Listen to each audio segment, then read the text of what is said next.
Hello everyone, I'm Michael with Soaring Heart Studios. Hello, and that's soaringheartstudio.net.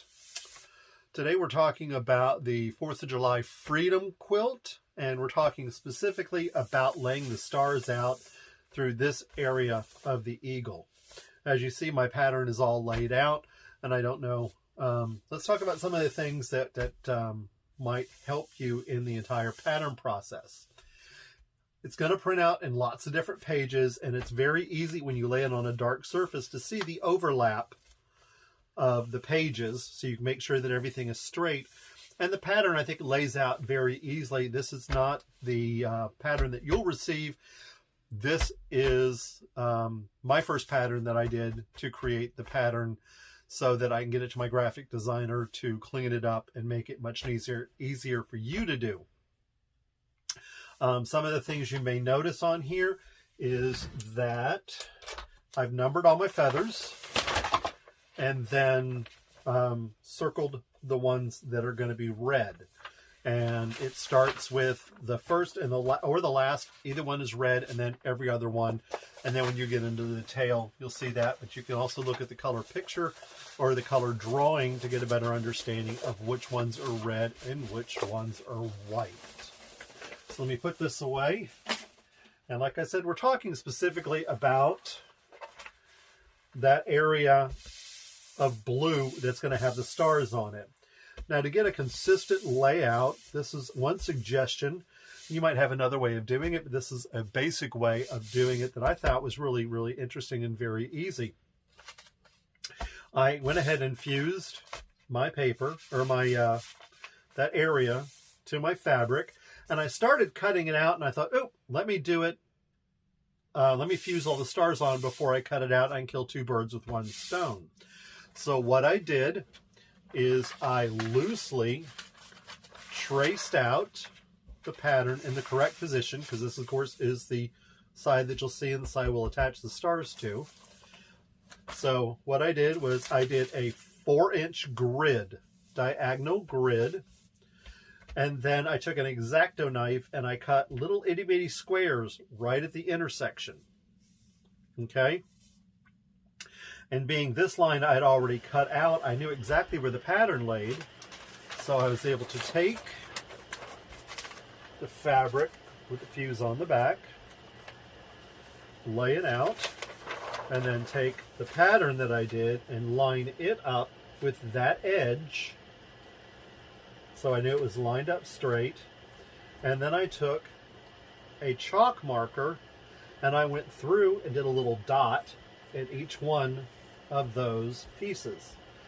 Also, this allowed me to see which ones are going to overlap the cutting, and you're going to actually cut off part of the stars. But for the most part, it's going to be solid stars all the way through. Of course, it all depends on how you line your stars up. Once you've done your marking, that is no longer needed, so you can actually get rid of it unless you want to make multiples of this quilt. So here I have all my stars cut out. I went ahead and removed my fuse in the back so it would lay flatter.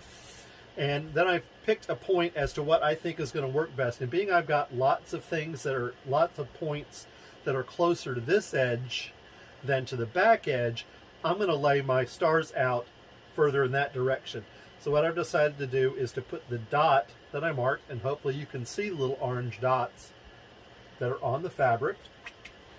I'm going to lay those out and do just right under the, I guess if the star's facing up, that'd be the left arm. As you look at it, the right arm. So I'm going to place that just right under that spot. I also want to think about where is the horizon line and how I want to do these. Do I want the stars to be angled more? Do I want them to be straight across?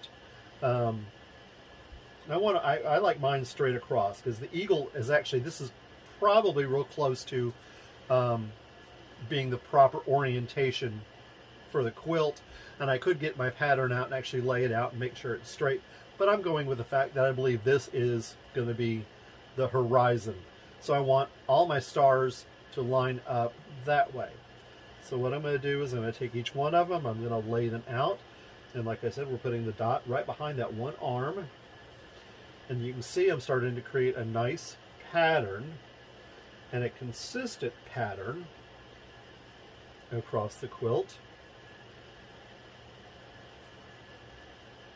And I want to get to the one, yeah, here's the one way over here that I looked on the back, and it's like, okay, the wing's going to get cut out there, it's under the right arm. You're not even going to see this one, so I'm going to skip putting that one down.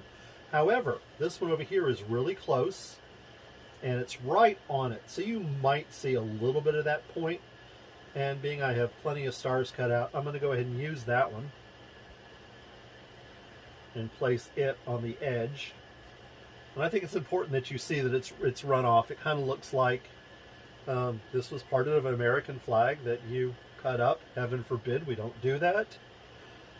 That's disrespecting our flag. And I served in the Air Force, so I'm very much a patriotic person and believe in taking care of the flag.